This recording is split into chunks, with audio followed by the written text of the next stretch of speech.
It's June 29, Ukraine Media Center Ukrinform starts its operation, and my name is Svetlana Shaparenko.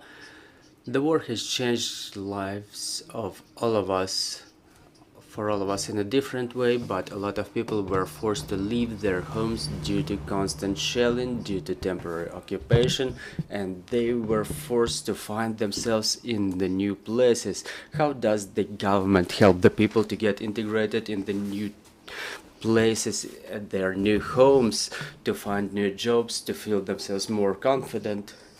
This is what we're going to talk about today during our event, which is called the State Support for Internally Displaced Persons. I want to introduce our speakers today. It's Iryna Vereshchuk, Vice Prime Minister, Minister for the Reintegration of Temporarily Occupied Territories of Ukraine; Yuliya Zhovtyak, Director of the Petro Dobromilskyi, Deputy Head of the Transcarpathian Region State Administration; the Head of the Coordination Center for the Support of Civil Population; Olena Kolesnikova, Head of the Sustainable Development Committee of the Federation of Employers of Ukraine, Head of the Sectoral Council of the Federation of Metallurgists of Ukraine; and Viktoria Zolotukhina, Executive Director at the Public Holding Group of Influence. So I propose to start our event today with a short video. I've never thought that I would leave my town. Petro, manager from Melitopol. I'm a farmer now. I got retrained. Well, internal displacement is always difficult. Svetlana, a teacher from Kherson, my teacher, taught me how to live this day. Oksana, entrepreneur from Mariupol. I wanted to share my joy. I got the grant and I opened this cafeteria. Internal displacement means new opportunities too, though the war has changed our lives. Miss Iryna, we've seen the stories of success in this video, the people who found themselves at their new place of living and they tried to realize themselves in the new professions. So please, can you tell us, how does the state support the internally displaced persons in process of integration and looking for the new jobs, and how many people out of those internally displaced have already found new jobs? Thank you very much for the invitation. Thank you for organizing this event. Thank you, Mr. Petro, for coming from remote region of Zakarpattia, but it's so close to our hearts because there is so many internally displaced persons, and I want to thank the military administrations who took the burden of integrating the internally displaced persons to help them become the full-fledged members of those communities who are active, whose self-realization is the main priority for the management of the region, of the territory, of the communities, and for us as the representatives of the government. I want to explain everybody in short what is the policy of the government regarding our internally displaced persons. First of all, we've developed and adopted a joint strategy for internally displaced persons until year 2025. Among other things, it contemplates different phases, starting from the person's decision to get evacuated until the very last phase when people decide to get back to their home, to that territory where they moved from.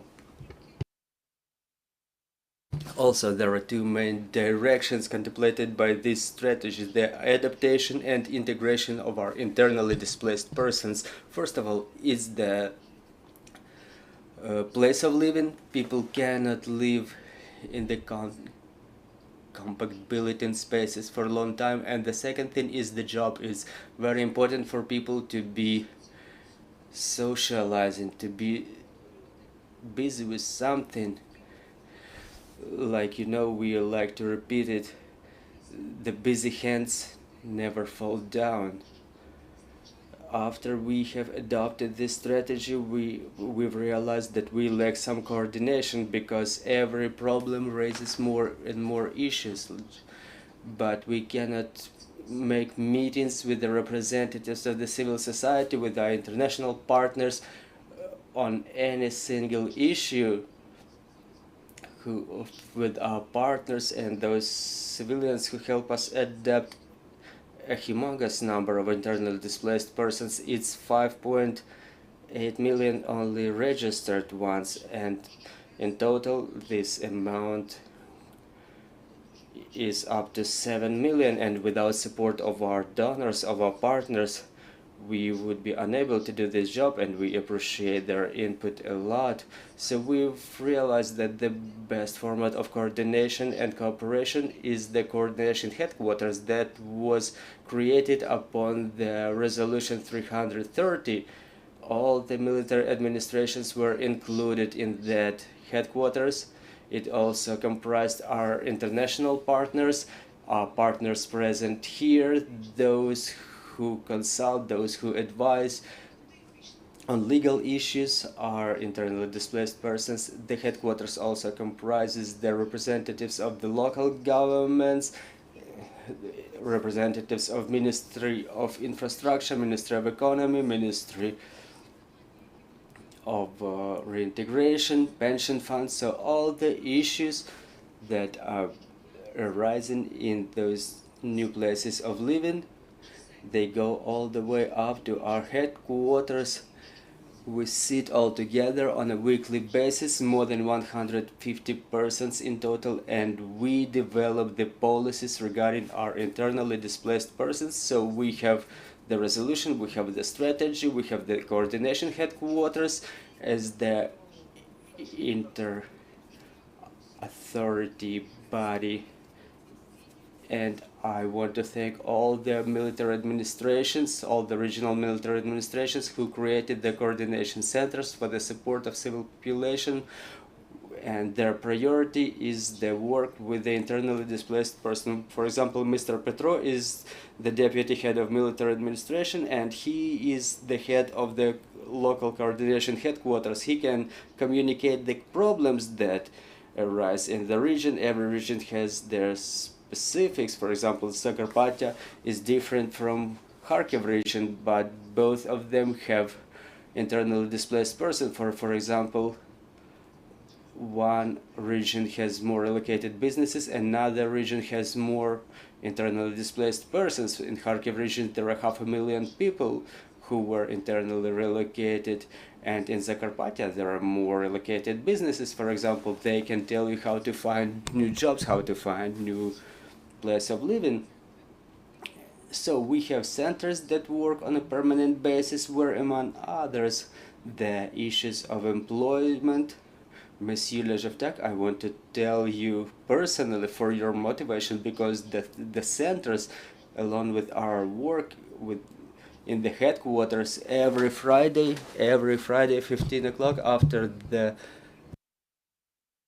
the general meeting of the headquarters, we have a meeting with Ms. Yuliya about the employment, the vouchers, and other things we're about to be talking about today. But every week we have the tasks, we have the solutions, and we control the solutions of the tasks. So this is how the systemic work in the government is being built. We solve the problems, not all of them, obviously, but at least we understand where we're moving to. For example, the compact dwelling areas problem. Well, we have the internally displaced persons since 2014, actually, not 2022. So in that resolution there was no definition about what is compact dwelling area is, because everybody was calling it their way, whether it's 10 people or 20 people living. There were no criteria identified. Nobody knew how to allocate funds for those compact dwelling places. So now we're considering a new resolution about the councils of internally displaced persons. So this is how we work. I hope everybody will get involved in this work, and the main thing are our internally displaced persons. They have a hotline where they can call, and they understand. They call this line, all those questions are being forwarded to the headquarters by regions, Kiev region, Kharkiv region, and all those problems are solved by us eventually. Thank you. Thank you, Ms. Iryna. Ms. Yuliya, State Deployment Service probably has the most workload, with the record workload for the whole of its history. Can you please tell us about the way your work is going on, and how have you been able to build it in a way so that you help better the internally displaced persons to help their new jobs. I want to thank everybody for invitation. I want to thank all the panelists and all of our colleagues who every Friday at 15 o'clock meet with us to discuss the problems related to the employment of internally displaced persons, the citizens of Ukraine. And I want to say that today the State Employment Service, I want to tell you what can we help with to our internally displaced persons. I've prepared a small presentation so it's more convenient to tell you about it. So since the beginning of the full-scale invasion, 93,000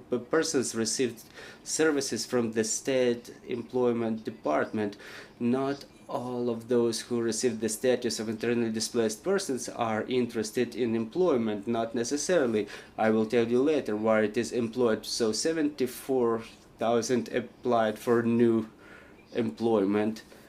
I'm talking here about the biggest cities where the biggest number of internally displaced persons reside. For the time being, 47,000 persons were employed using the services of the State Employment Department. 12,000 more persons continue receiving services for the time being.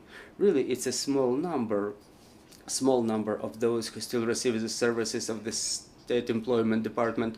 So our main services are employment vouchers, professional training and retraining, grants, compensation to the employers for employment of internally displaced persons, and so on. I'll tell you in brief about each of such services. So employment. Today we changed the philosophy of the service, and as an employment department, such as an exchange, it should be transformed into a recruiting service. We should be focusing on recruiting. We have to fulfill all the requirements of the employers in personnel and to find the jobs for the people within the desired area, in the desired sector, with the desired salary.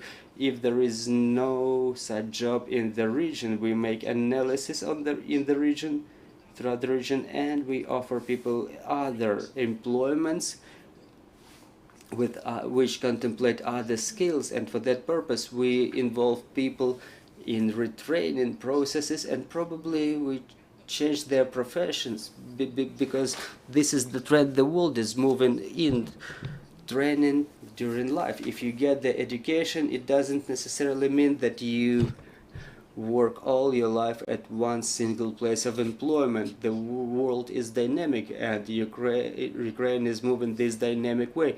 Voucher, I will tell you a little bit later about vouchers. So now I want to tell you about the retraining and requalification. So professional training, any person who is registered as unemployed with the employment service, they get the retraining services or refresher trainings for free.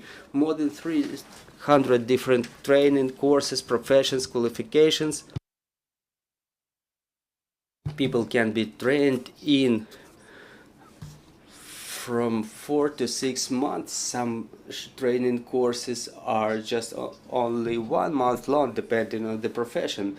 Professional orientation, obviously, now we're talking about the professional orientation of the adults, but I think that all of the citizens of Ukraine, specifically internally displaced persons who have a lot of problems to be solved, many of them have children, and those children are about to graduate schools, and the parents always reflect where should their children go further on, where should they move on to, what higher educational institutions. And so we developed a test to test the professional skills. It's an online test, and I urge everybody to take it. So this test is developed to identify the skills of the persons, what profession our children are more inclined to. So this test can be undergone starting from the age of 14 years, but it can be fit for adults too. If you check online, such testing costs about 1,000 hryvnia or even more. So this is why we urge you to visit our website, because it's free there. We have psychologists who can advise both parents and their kids, so it will be our pleasure to provide such service to everybody, and first of all to internally displaced individuals. Then I want to tell you about the voucher program. We talk about it a lot. So what is voucher generally? It's a document that allows you to obtain training from the unemployment fund. The cost of such training is 27,000 hryvnias. If its cost is above that, the people pay the difference. It's quite simple for the time being. There is a list approved by the Ministry of Economy which lists 123 professions. The list is being constantly updated, so people choose the profession and the way it happens further on. So you go to the website of the State Employment Department, you click on Obtain Voucher and you submit your application there.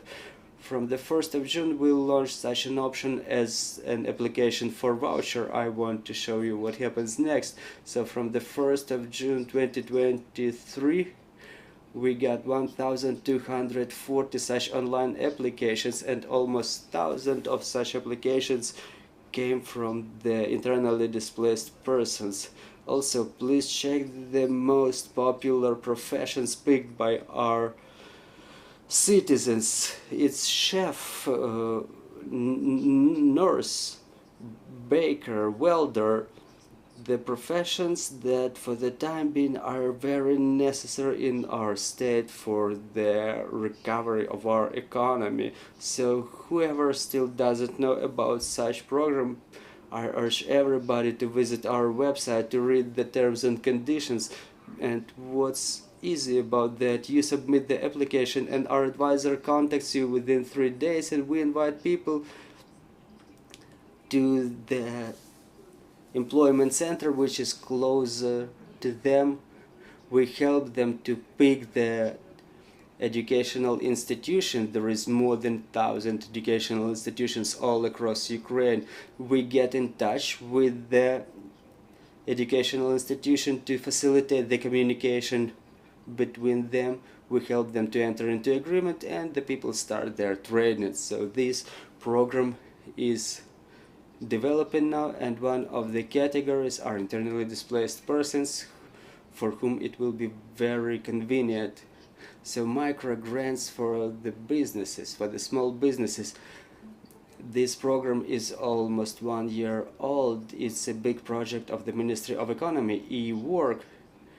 The program is being implemented in coordination with the State Employment Department. The micro grants in amount of up to 250,000 hryvnias are being provided, and the main condition for such people who receive such grants is payment of taxes and creation of jobs. Within a year you have to create at least 2 jobs, and you have to work for 3 years paying taxes. If you have paid your taxes in equal to the amount of the grant, you within 3 years you don't repay anything to the state. More than 1,200,000,000 hryvnias were allocated within the framework of this program, and more than 3,000 new jobs were created, plus 71 million hryvnia of tax proceeds were paid starting from the beginning of this year only.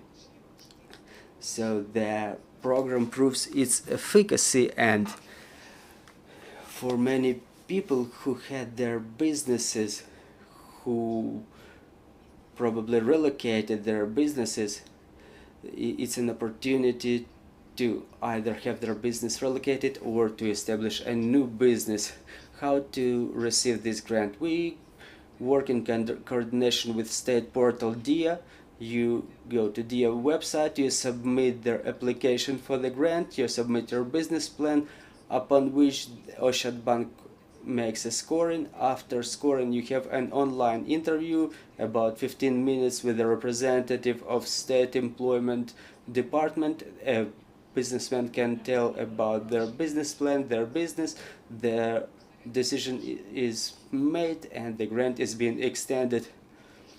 The period between from the moment of application until the extension of the grant is about 1 month, so I urge everybody who wishes to use that program. So we got about 22,000 applications for microgrants. We've taken about 6,000 positive decisions. We were borrowing the experience of Poland, and 6,000 is quite a high percentage of positive decisions taken in relation to micro businesses.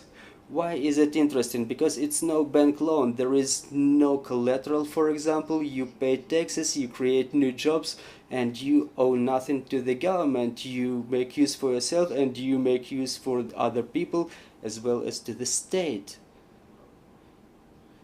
We know that those programs, the 250,000 hryvnias, really helped our internally displaced persons in Rivne region and in Chernivtsi region. We remember that one family who moved from Donetsk region to Chernivtsi region, and they really say we were badly aware and poorly aware. So we just need a little bit more communication, because this is what they say. As soon as we found out about this program, we got the grant extended and we made our cafeteria. We established a cafeteria. Yeah, so you basically do nothing. You do everything online. You visit the DIA website, you make an online interview. You have to only visit the Oshad Bank department, Oshad Bank branch to sign an agreement. And the funds are being extended for acquisition of materials, equipment, and stuff like that. Also, I want to tell you about the support of the businesses in creation new jobs for the internally displaced persons. So if an employer employs an internally displaced person, there is a compensation of 6,700 hryvnia within 2 months for each employed internally displaced person. Again, everything is occurring online. The applications are being submitted through DIA website. No paperwork. You can submit them, however, both through DIA and Employment Department. But as the practice proved, last year 50% submit their applications through DIA online, and 50% submit them offline through the window of State Employment Service. So anyway, we got 14,000 applications, and the number of disbursed funds is 288 million. The Recovery Army, maybe everyone has heard about that. The project was founded last year. It was difficult in the beginning. It was difficult to put together the paperwork, but now we got about 31,000 people forwarded to the works. More than 2,600 internally displaced persons are involved in such works. So the people who are part of the Recovery Army, if they are unemployed, we make amendments with the coordination headquarters, and I think the government will support us with this amendment, that the internally displaced persons should not be registered with the State Employment Department. And again, I want to draw your attention to the fact that those are not only difficult works like clearing the debris, but also there is a lot of other things implemented by military administrations for the Recovery Army. For example, many women are involved in sorting the humanitarian aid, or so in the masking networks, and people can get their so-called salary for this. Thank you very much for your attention, and once again I urge everybody to the state employment department, either online or offline, because we will really help you to either get retrained, to help your children trained. We will help you find jobs, and it's not going to be a job like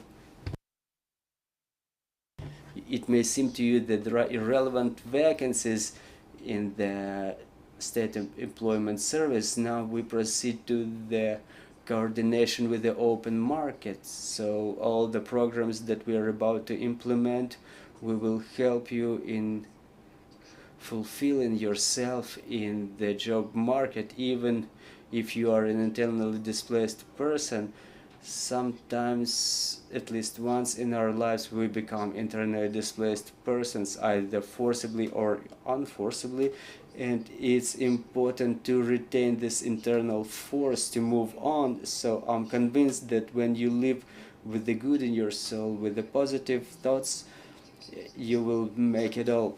Thank you very much. Thank you. So Mr. Petro, can you please tell us about how it really works? Can you tell us about how it works in practice? Can you tell us about the experience of Zakarpattia region? Good afternoon, glory to Ukraine, glory to the heroes. I want to tell you about our experience in Zakarpattia region. We have a lot of communication with the government. I want to thank Miss Iryna. So now there is no such thing that a high-level official doesn't want to talk with that low-level officials or something like that. Some of this bureaucracy, we have railway, we have buses, everybody is engaged, so we don't call them internally displaced persons, they are Ukrainians. Everybody is Ukrainian who is affected by the war. Now there are about 225,000 such people who were affected by the war.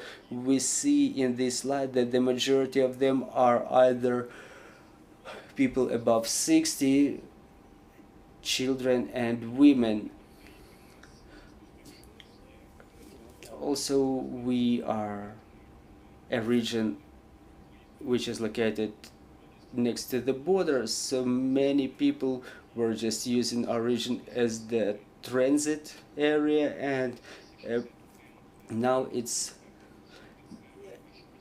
261 areas of compact dwelling in our region. We have the support of international donors, we have the support of the government, because we understand that those are the vulnerable categories of Ukrainians who require such types of support.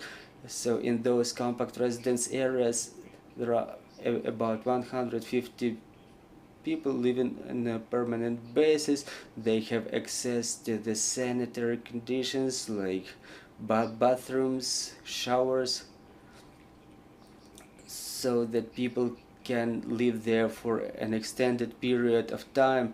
It will be soon transformed into a social dwelling, because we understand that only those people who have permanent dwelling, they will start looking for the jobs, they will understand that they will have to continue their lives, they will have to establish their businesses. So we have 32 facilities in work, 135 finished facilities, and there are 49 vacant facilities. We have a list of organizations who got involved in this program, and the most of the facilities were built by the local administration at the expense of their budget. We have 32 recovered facilities, and there are 4,000 bunks for residents, for temporary or permanent residents. We understand this tragedy that occurred in Kakhovka recently. We understand that there will be a need to accept more people. There is a program developed in Zakarpattia region for more than 1 month. We extend 4,000 hryvnia to those residents of Zakarpattia who allocate spaces for 2 or more internally displaced individuals. They submit an application online through the portal of the military administration. So we developed a mobile application where you can submit the application for those 4,000 hryvnias to put those 2 people at your home. So those are the additional funds extended at the expense of the state budget in coordination with the Red Cross, with the international donors. So we provided timber for heating for the internally displaced persons and to those who put them in their homes. Also, we have a budget allocated for recreation of their children. We try to pay the most attention. We try to pay the most care to the children. For example, in winter, we were receiving children from Kherson. It was a task of the Ministry for Reintegration, and within more than a week, when children came to us for recreation, the children were not even taking off their clothes, and we invited John Osborne, a musical therapist from England, and it helped children to kind of relax. We had psychologists working with them, the children recreated, all of our services worked with them, and to take the proper decision, to understand where we should move on, we engaged the sociologists, the specialists who made a questioning about migration in coordination with the United Nations, and we've clearly seen what is the number of people living in our region in the shelters, how many people rent equipment, what is the number of people who want to stay forever, what is the number of people who have their homes, and this is what we demonstrated here. We have realized what is the decision we need to take. We understand what is the percentage of people who want to stay in the Carpathian region, and we understand what is the amount of funds we have to raise to build the residences for them, to find jobs for them, and so on. And regarding the job market, the study has shown us clearly what is the number of people working remotely, because a lot of people were working remotely, people were working in the offices, and we've realized that it's 18% of the people who were looking for the jobs. Some people were not looking for the jobs just because they have no place to live. And this is when and how we realized how to submit the information so people receive it. We've seen those 76% of the people who receive information from the internet, and 60% of that information is about the jobs from the state employment service, from their friends through internet. And this is how our portal helped us, because we synchronized it with the employment center, and employment center conveys the information to us. People can submit an application either through the employment center website or through our website. They can apply for new jobs.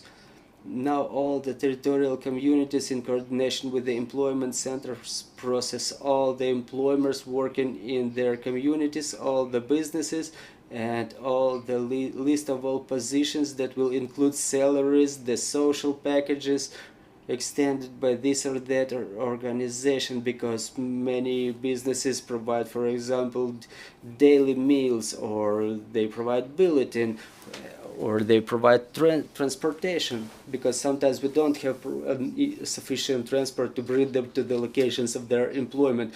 Well, this process will allow us to employ more people, because we understand every employed person is one more hryvnia to the budget, a step closer to the victory. Everybody should be either employed or be an employer, be a business person.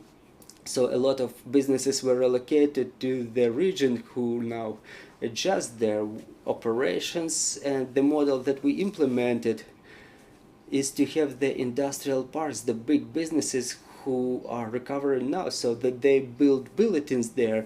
The bulletin is being built according to a state program, third. So 1/3 is paid by the business, 1/3 is paid by the government, and 1/3 is paid by the territorial community. So it's the bulletin for those workers who are about to work at that company. We have 2 such projects already implemented in Perichin and Tachiv region, and in Bativ we were making this presentation. I've gathered all the donors, and we've presented this program. A business has been built there that is about to employ 200 people there. So we urge private businesses to build in there. They are about to pay salaries that will allow them to pay for allow the employees to pay for their bulletin. And we continue this project. We want to implement this formula to extend 20% for the people of the vulnerable categories, for example, the families of the veterans or the family of the disabled. So we understand we have to retain this category. Another program discussed with the donors, and the donors are already ready to co-fund that program, the construction of the social residences. We have 49 facilities that we are ready, the 49 vacant facilities which are ready for reconstruction, and they will be reconstructed and modernized as the social residence. And 80% of those who will be dwelling there will be those who are looking for the jobs, and 20% will be retained for the 20% of the vulnerable categories of the internally displaced persons. So people will be able to work there and to pay taxes. Also, we have a chatbot developed by the military administration. It operates for more than 8 months now. We have more than 1,200 persons already looking for their jobs, and we have 69 employers who have already employed internally displaced persons. So we've checked it with Miss Yuliya. This chatbot, you just fill the details and the employer gets in touch with you regarding the employment directly. That's a quick solution that has already proved its efficiency. Now you see the platforms. Our territorial communities have developed the concepts of the construction. This is the biggest construction site right here. Those residences will be built around the big businesses which were relocated. So we have this questionnaire right here. All the businesses will be questioned, and all this information will be posted in our web portal and in our employment center. So this is in brief about the work of our community and the military administration. Thank you very much.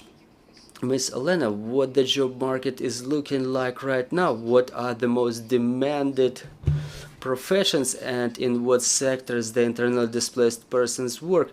Oh, I want to thank everybody for organization for this event. We're saying here that we don't communicate sufficient information, we don't communicate it enough, so this is why I want to thank you for this event. Why is it so efficient?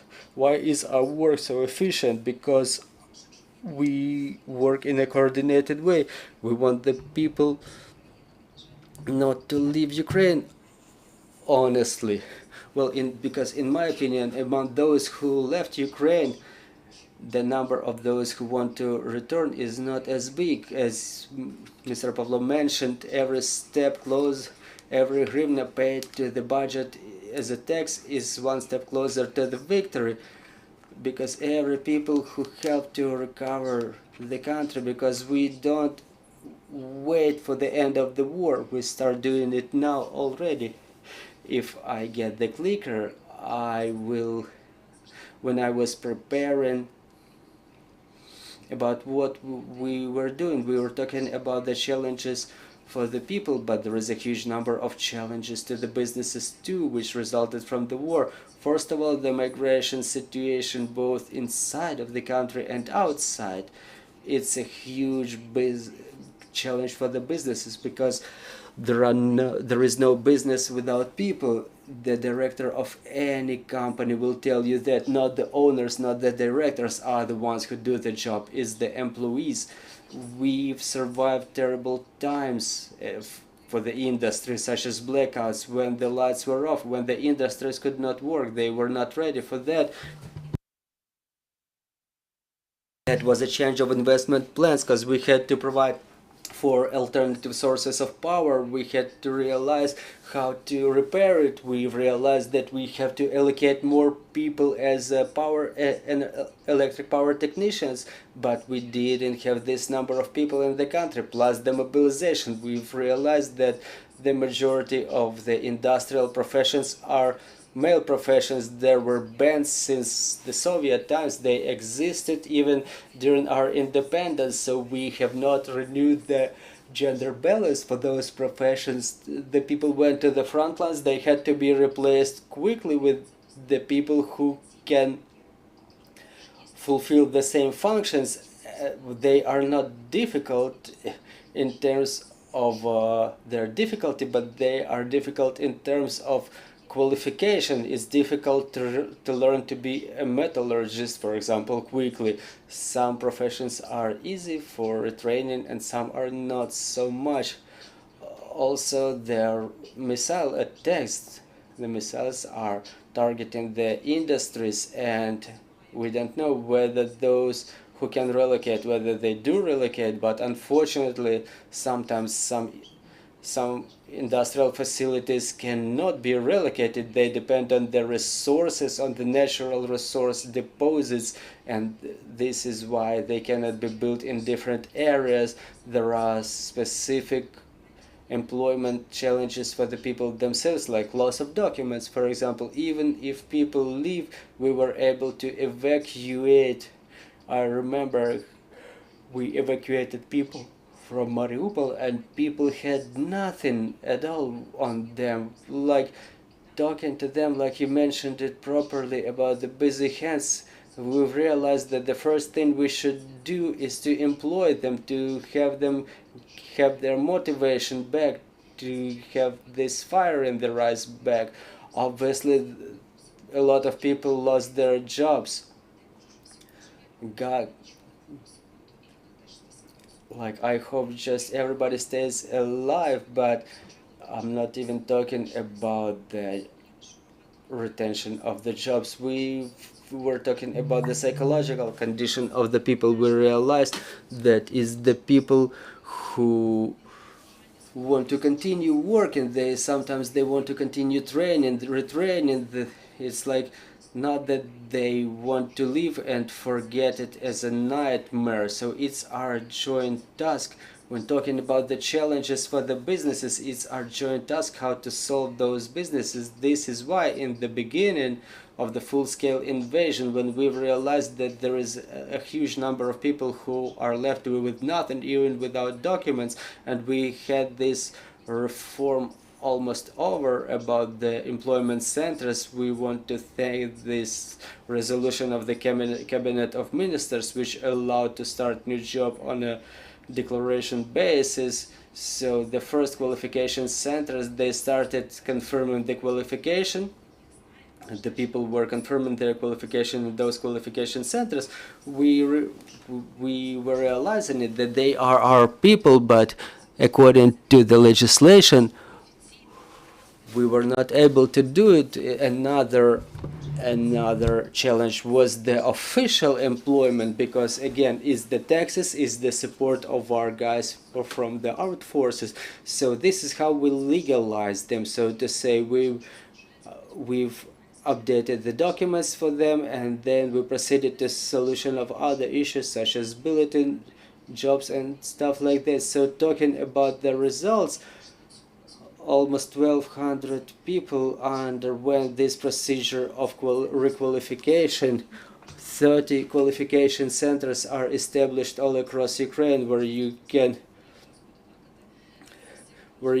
go and get retrained. Well, I don't want to tell the name of a place because I'm about to be breaking in tears. So the people have this qualification and we want them to continue working. They are good specialists, but they don't have documents to confirm this. Again, through the qualification centers, we confirmed their qualification. The employer was happy and people were happy too to get this new job. But we understand that many people and many businesses, they just don't know about those tools because they are pretty new. So I've left a link in our presentation so you can go to the National Qualification Agency, so you can see where such centers exist, which professions can be confirmed. And just like you mentioned about your chatbot, there is dynamics. While we were preparing, the numbers grow, so the progress is underway. Those are the new opportunities for the businesses to find their new employees. Even if they don't comply with the criteria, they can confirm their documents and they can get retrained. So the main thing is the desire to continue working. So regardless of all the difficulties, the business continues developing new standards, continue developing the understanding, the procedures. So 277 professional standards are already approved, and more than 600 are about to be approved. For Ukraine, which was living under Soviet rules within the last 30 years, I think that it's a huge leap, and we are maybe the first country in Europe who has such an amount due to such procedure. Their procedure, for example, is a little bit restricted, and they ask us, how can we learn from you? So I like to say that Ukraine is ahead of all the planet. The business is doing a lot without cessation. I have thousands of examples, thousands of cases about how we work. I've taken one industrial facility from the areas close to the front lines and another one which fulfills a very important social role. So Metinvest, it lost two big industrial facilities and the whole city of Mariupol. So to say, what we've realized, we have to take people, we had to relocate people, we had to build new residential areas for them. We provided premiums so that people don't move further on. We established quick retraining for them and requalification courses. The company itself was either providing retraining or refresher trainings for the people. So the companies, in fact, were standing with the slogans, just stay here, we are ready to get you employed, we are ready to cooperate with you, we will work with you. So we were paying salaries even regardless of the suspension of the operations in the facilities, and the salaries were above average. We were realizing that those were the people with high qualification, and if we don't motivate them enough, they leave.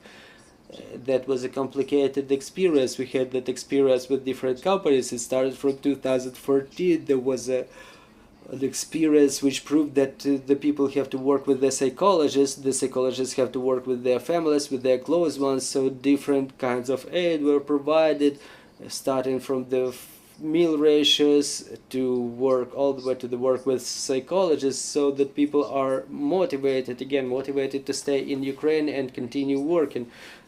Kyivstar, for example, was doing it in the same way for their employees, but when people started losing connection due to the bombing of the cell towers and the retranslators, and due to the blackouts, they realized that they have to train their people to work under different conditions. For example, if before that was a uniform, a helmet and the gloves, we've realized that if a company such as Kyivstar works in the areas along the front line, they have to issue, for example, personal protective equipment to their employees. So the paradigm of operation changed completely. We were talking about the safety of businesses, so now we're talking about what the people put on. We're talking about the bomb shelters. So for the time being, our people are the best trained all over the world, best trained in everything, because we know how to do anything. There is no such people in Ukraine who cannot do at least something. So this is why I want to talk to our internally displaced individuals. We have vacancies, we have jobs. If you are afraid that your profession is not necessary for some business, if you think that you don't know how to do something, we will retrain you. We're waiting for you. If you you need to have your documents confirmed, verified. Please, we will verify it for you. If you need some amendments to some government resolutions, we will assist in that too. You know, I want to thank Miss Iryna. Sometimes it's difficult to sit on a meeting within 4 hours that results in nothing. And I'm telling everybody, my meeting is usually 40-45 minutes and it has some solid results. I think it's a progress that we're changing too. We realize that not all of us, well, nobody actually has time to talk about nothing. Either we work together and we succeed, or otherwise we have nothing to talk about. So I want to urge the businesses, if you don't know how to cooperate with somebody, again, please come to our website. The link is right there, and we will provide you with the skills all the way, with everything starting from skills to relocation. Thank you, Miss Olena, for such an inspirational address. Miss Olena, we've heard Miss Iryna, we've heard Miss Victoria. What is the challenge that, what is the main challenge that is being faced by the citizens and by the employers? Yes, thank you for the invitation. The matter of employment is, I would say, crucial for internally displaced persons. I would like to thank our partners and our government authorities for openness and readiness to cooperate and their sensitivity to the internally displaced persons. Today I would like to talk about those challenges that internally displaced individuals are talking about, and those opportunities and the ways that can be used that the internally displaced persons deem necessary to be done. And those steps that I will be talking about, they may be done in coordination also with the local authorities and the employers and civil organizations. So it's a very important complex issue. As I was saying, as I was mentioning, I will be talking on behalf of internally displaced individuals because I'm basing on two focus studies that our organization was doing in February this year, and recently we've also questioned the representatives of military administrations about the projects, about the employment projects that exist for the time being. We may say that the employment issue from 2014 remains one of the top challenges for the internally displaced individuals, right next to the conditions of residence. So those are the main issues for the people who were affected by the war. So talking about the barriers and challenges that the internally displaced individuals are talking about, what is necessary for them, it's a small number of vacancies in small communities. So it's not only about the internally displaced people. This problem is existing on the level of our country, but it looks acute for those who are internally displaced. For example, whether you stay in a small community and you have less chances of employment, or you move to a bigger city where the rent is higher. However, in the small community the cost of rent is either zero or it's very low. Also, we were talking about business today, and the internally displaced individuals, what they say is that they feel difficult to recover or to reestablish their business in the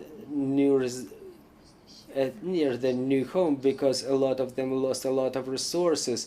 They've lost everything, and building everything from scratch, even with the motivation and experience, sometimes it's very difficult. Also, among the internally displaced persons, we may highlight a vulnerable category, the people of the age a little bit below 60. You know, I want to urge the employers, there are some stereotypes that people of the older age may not be so active, and many, not everybody, but many want to employ the people who seem to be better workers. And those people of this pre-pension age, they still don't obtain pension payments according to their age, but they still feel difficult to find new jobs. There are also certain stereotypes. Obviously, there is an objective component. However, frequently the internally displaced individuals are being rejected because the employers are afraid that those people don't come for a long time, that they are about to return to their home, and it doesn't make sense to employ people for some brief period. This is why they give their preference to the local population, to those who live for a long time in this or that community. And I think in that case it's more interesting for the journalists and for the local population, or for the local authorities. The people talk more about the communication, about the information availability. Obviously in the big cities there is more information, there are commercial websites, but in the villages, the small communities, it's difficult, it's more difficult there. People don't use such websites, or they cannot find vacancies in that area, and if people are not so apt with the internet, it's even more complicated. This is why taking the information about those projects that exist now, well, such projects do exist, but people just can't find that information, or the absence of the employment which is in accord with people's qualification. People were forced to relocate, and the industries, say professions, for example, they used to work in, they don't exist even in that region, so people get lost, they try to find themselves, and this is where they need support. And what was already emphasized is a difficult emotional and psychological condition of internally displaced individuals. Now there are thoughts that there are internally displaced people who don't want to work, they want to live on social payments, they want to live on welfare. They're not looking for the new jobs actively, and I want to draw the attention of the employers that the internal displacement is a difficult, psychologically difficult event, you know, and it's not about laziness, it's just an emotional condition when people lose their motivation, and it's important to support them rather than to oppress. Those are the small barriers, but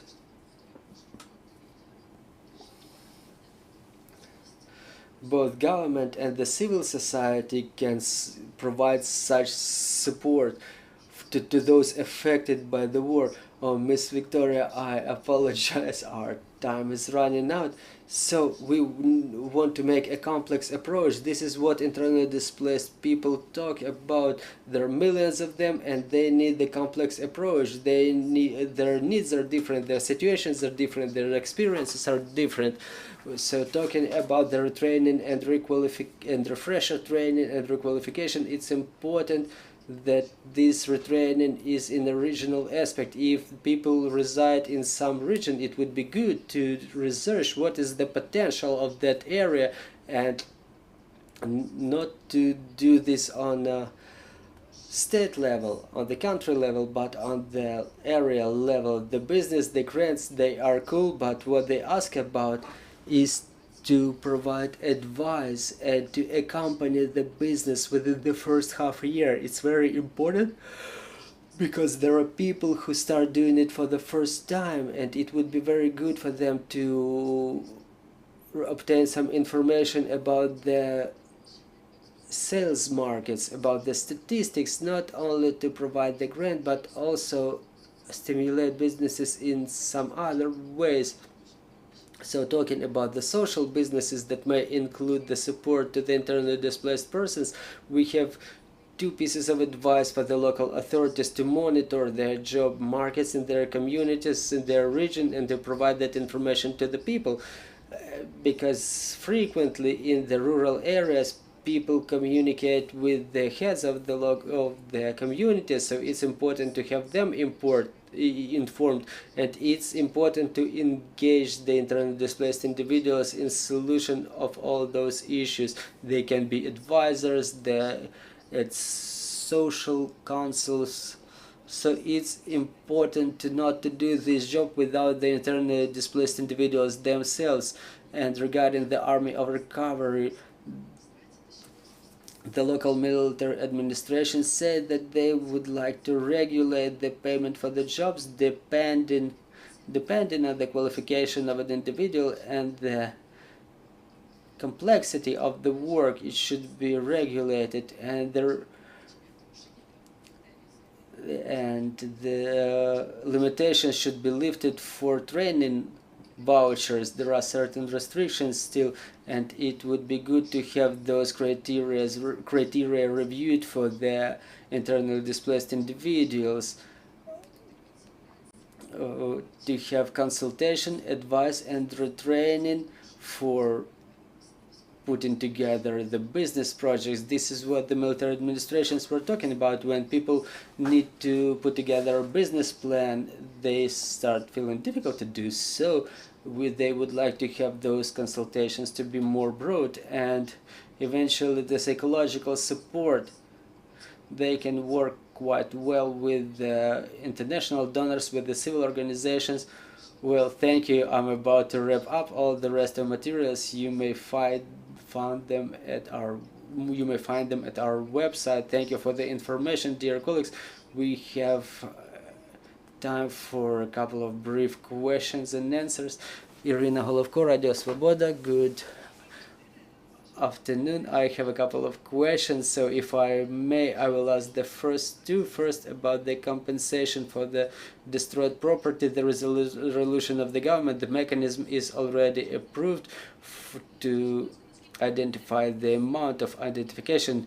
How final is this amount? How they will be in accord with the market, and when people are going to receive such disbursements already? And what is the percentage of internally displaced persons who are currently unemployed officially? And maybe you have at least some brief information about how much of them can work officially. Well, the first question, I did not calculate whether that amount is final, because it's the responsibility of Vice Prime Minister Kobrakov, the Ministry of Recovery. It was created after unification of two ministries. You know, this fund, which has been created now, it's being replenished, and there are already first disbursements. This is what I've heard during the meetings of the Cabinet of Ministers. They are not so numerous. Prime Minister was talking about this in his weekly address, and he said that the dynamic is still insufficient, but is the question to the local governments how quickly they will be able to process all the procedures to have those funds disbursed. If we talk about the commissions, that's again about the local authorities, about the territorial communities who have to do it, and our task, including the task of our headquarters, is to support the military administrations and local communities with creation of such commissions, because the parameters were changing, the requirements were changing frequently, and now we've underworked somewhere, both us and them. So this is the task of the government. I continue reiterating this. Don't require people walking in those circles of hell. Don't have those people forced to go to the court to look for the lawyers in case of absence of documents is the responsibility of the local governments, who should support them in those procedures. If I have answered your question, I will proceed to the second one. As to the employment for today, what I'm remembering now, those who are still capable, 70% of them are still unemployed. You've asked it quite correctly. Officially, Mr. Volodymyr, what is the number of unemployed population? No, we're talking about this huge, out of 7 million, how many of them are still capable, are still active? But I know that 70% are still unemployed. 66% of them are the women, because just like in Zakarpattia, it's mostly the women who were relocated. 66% are the women. So other two question, what is the number of children abducted by Russia? And how is it easy for the youth who are in temporarily occupied territories? How is it easy for them to leave those temporarily occupied territories? Well, I have good news. There's another child. We were ready to return from Russia. Her name is Zirka, by the way. We were transporting her through the third country, through Brest, through Poland, and this morning I met this young girl, and we wait for more kids to be coming back, to be brought back to their homes this week. As of today, as of the 1st of June, it's about 20,000 people that 20,000 children that we were able to have account of. 4,000 plus of them are orphan children, the children who have no foster parents, those who are being adopted, illegally adopted by the Russian families. Another except, I want to reiterate it once again, I want to emphasize it once again, we demand to have all of our children brought back, to have all of our children returned. We are ready to work with that, with the Pope, UNICEF, whoever. We're ready to work with everybody to have all of our children brought back. Ukrainian state prohibits to foster Ukrainian children without the consent of Ukrainian side. We have a legal representative for every single Ukrainian child. We are ready to undergo all the international procedures. We have all the mechanisms ready. The legislation allows us to do so. And again, regarding the youth coming back from temporarily occupied territories, our headquarters, again, we have this chat. I'm saying that I'm a minister of chats and bots. So every Thursday there is the meeting of headquarters for return of our youth. We will have a meeting, and everybody who reports, for example, yesterday we had a meeting where we discussed this question, where what to do with the youth who have no documents. We realized that there is a lack of communication. Even some diplomatic establishments don't know how to do it. So we've taken the decision, and the State Bodyguard Service lets people without passports. Now we know what the enemy does. They deprive our people of Ukrainian passports, so they can't come back to Ukraine. Even using the birth certificate, even using the copy of the birth certificate, people can enter Ukraine. Even without report, call 1548, and please convey this information to our people. They are afraid that without passports they won't be able to enter Ukraine. They will be able. We're waiting for everybody. And what we've seen yesterday during our meeting, I want to emphasize it. Please talk to the State Bodyguard Service, not Customs Service, not everybody who is in the checkpoint. talk to the State Bodyguard Service. We have the algorithm developed with the United Nations. When people don't have place to live, where they don't have money, they need to obtain a new passport, they need to obtain the aid from the government, they can live in the area of compact residence. Such people can come and we will help them, specifically the young ones. Thank you very much. Any more questions? Katarina Halka, TV channel Espresso. The question is not about the employment, but using this opportunity. Is there a program for evacuation of the residents of Zaporizhia and Dnipropetrovsk region in case of detonation of Zaporizhia nuclear power plant? Yes, we had a meeting with the head of the relevant headquarters. We had a meeting where we developed the algorithms, and since today probably you've seen the warning already that the training is about to change. There are the areas of compact residence. There are master points for the vulnerable categories, for the older people. If people have their transports, they will be evacuated on their own. If there are people who stay in some medical facilities, they should be evacuated with the support of the government. So today and tomorrow there will be a relevant training, and not only in Dnipropetrovsk and Zaporizhia region, but also Kherson and Mykolaiv region. They take part in those trainings too. We will analyze what does not work. If it doesn't work, we will rectify the discrepancies. So for the time being, this matter is under control. We're preparing. We understand that the enemy is capable of anything, and we hope that it's not going to happen, but one way or another we should be ready, and we will be ready. Miss Iryna, thank you very much. I want to thank all the panelists for such a comprehensive conversation. Ukraine Media Center Ukrinform is getting back in operation within the next 15 minutes, and we will talk about the change of perception of Ukrainians within the last year. Thank you for being with us. Thank you.